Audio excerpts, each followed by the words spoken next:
Well, it might seem curious to you for me to be standing on a stage in a theater which is located on one of the premier STEM-focused institutions in America, and suggest to you that maybe STEM researchers cannot save us. Now, before you take the wrong impression of that title, I want to assure you that I'm not a Luddite. The Luddites were skilled textile workers in England in the late 18th and the early 19th centuries, and they really worried about technological change. They thought if there were machinery put into the textile mills, they might lose their jobs. So some of them destroyed the machinery in their mills. That's not my approach to STEM. In fact, I embrace STEM. STEM, which is, if you haven't seen what the acronym stands for, science, technology, engineering, and mathematics, think of all the wonderful things that STEM does for us, whether it's the ever more sophisticated computers, the smart devices that all of us have in our pockets, life-saving drugs, and the promise of robotics. But let me assure you that as brilliant as STEM researchers are, there are some challenges in the 21st century for which they are not equipped to handle. A couple of examples. STEM researchers are unable to help us understand why we have faced centuries-long racial strife in America. STEM researchers are not equipped to help us understand why we've had so many struggles over moral values. But most notably, STEM researchers are really not equipped to help us understand what I would call our gravest crisis. And that is, all of us in this room, including me, and most Americans have lost faith in our fundamental institutions. Now, I know that's true because the Gallup organization annually for over 40 years has surveyed us. And they've asked us what our opinions are on the following institutions.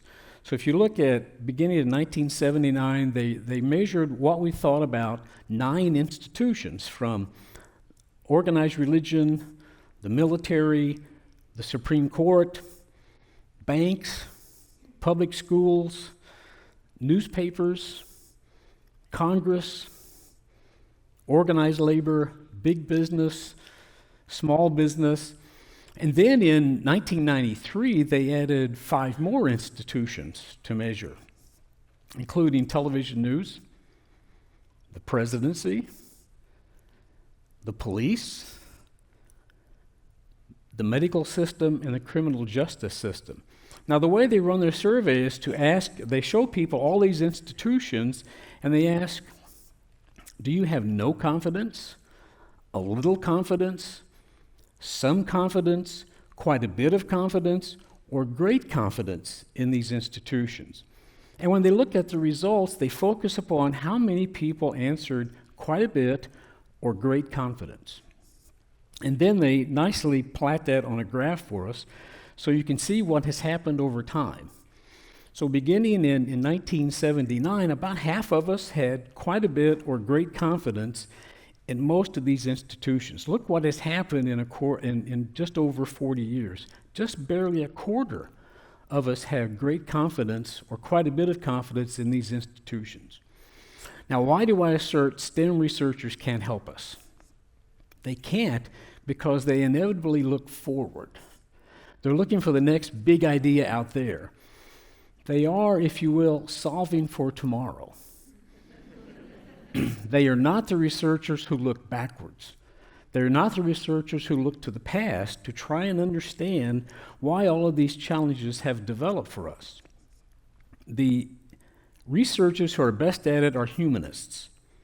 And since I'm a historian, I'll focus on the role of historians. Historians, in my judgment, are the best equipped to look at complicated change over time. So we need academic historians to help us understand these developments. Now, if I'm right, one would assume that colleges and universities would invest a lot of money in their research. So I began looking at how much R&D are colleges and universities spending on the humanities, history specifically, versus all the other areas. And the most recent year that I could find good data was 2019. And I thought first I would show this to you in a pie chart so you get a sense of how did universities and colleges spend their money. And the biggest slice goes to health sciences. The second biggest slice, which is orange, goes to engineering. And then the third one goes to biology. That's the green one. The dark green goes to biology and biomedical research. And then you work your way to that light blue slice, and that's mathematics and the physical sciences. And then you work your way to that purple slice, and that's the social sciences. And some of you may not be able to see the last slice. It's that very narrow vertical slice at the top of the pie in light green. That's the slice that has gone to the humanities in 2019. Let's look at it a different way. Let's look at the raw numbers. So at the top, the investment in health sciences was almost $24 billion nationwide. And looking at the bottom, in the humanities, there's about $400 million. Well, the next category is more than 10 times as much as the humanities. That's the social sciences. Now, in fairness, it's been that way for quite a while. In 1965, when Lyndon Johnson signed some legislation to provide for some federal funding for the arts and the humanities, he made an intriguing statement. We in America have not always been kind to the artists and the scholars who are the creators and the keepers of our vision. Somehow, the scientists always seem to get the penthouse, while the arts and the humanities get the basement. Now, the difference between 1965 and today is that the humanities and the arts are in the deepest, darkest corner of the basement. It has gotten progressively worse. Well, speaking again about historians, let's make the situation worse for them in the academy. Colleges and universities hire historians for fundamentally three reasons. One, to do research in their area of expertise so we can better understand the past. Secondly, so that they can train history majors to learn their craft. And third, to teach what some colleges call general education courses or foundation courses. Well, in 2019, the same year as I shared with you the funding numbers, look what proportion of U.S. colleges and universities require a foundation course in U.S. history or U.S. government. It's only 17%. So I believe you can see where I'm headed with this.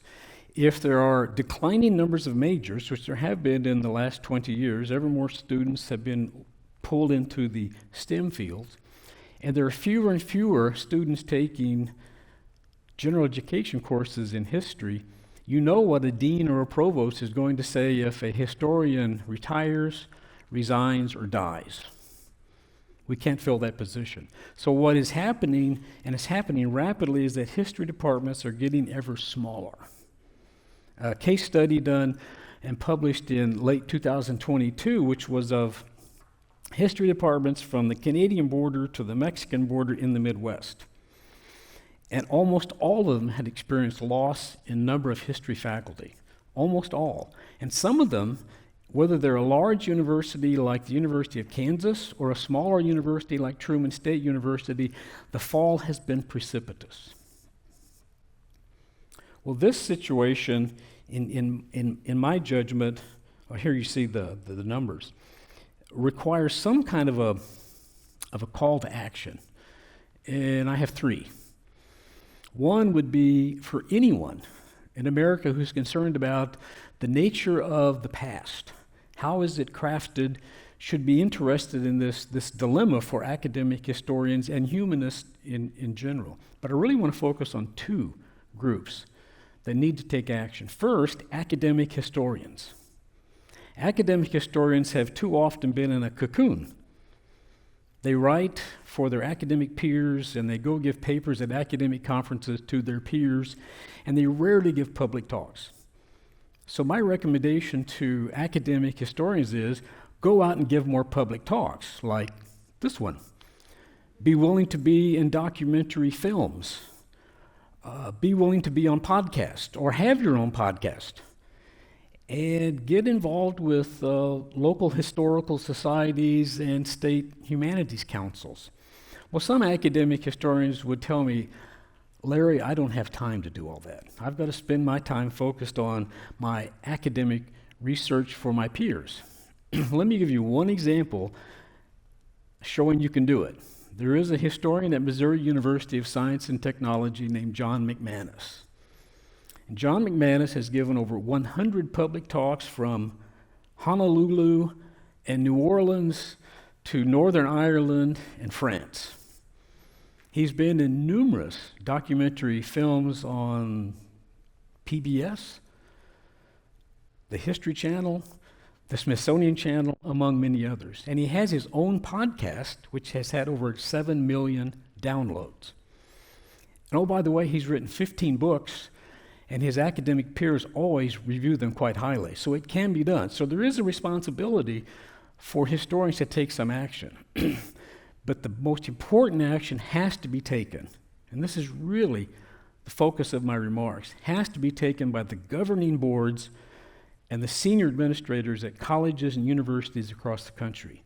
You are in danger of losing an extraordinary expertise. When the academic historians who retire, resign, and die go away, they're gone. And we're not going to replace that expertise.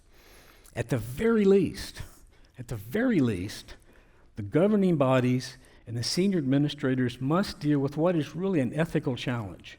If you have a cohort of researchers on your campus and they get under 1% of the R&D, you're really in a place where it's somewhere between shameful and scandalous. Well, to this point, you might say, well, Larry, that's too bad for academic historians. We're going to lose a few dozen every year, maybe a few hundred. How does that affect me, the people sitting in this room? Let me suggest the following. I'm drawing upon a guest editorial in the New York Times, January of 2023, and this remarkable author of this piece wrote, "Without professional historians, history education will be left more and more in the hands of social media influencers and partisan hacks." It's already happening. If you stop listening to me and open up your smart device and go on your favorite social media platform, you will find numerous stories about history, and you have no idea where they got the information. They might have read one book. They might have read one chapter in a book. They might have looked at 3 digitized encyclopedia entries, or they may have just made it all up. So my question here at the end is, do you want the history of the human endeavor, the effort to explain how we became the way we are? Why do we believe the things we believe? Why do we act the way we act? Do you want that in the hands of partisan hacks or professional historians in the academy? My hope is you opt for the latter and not the former. Thank you.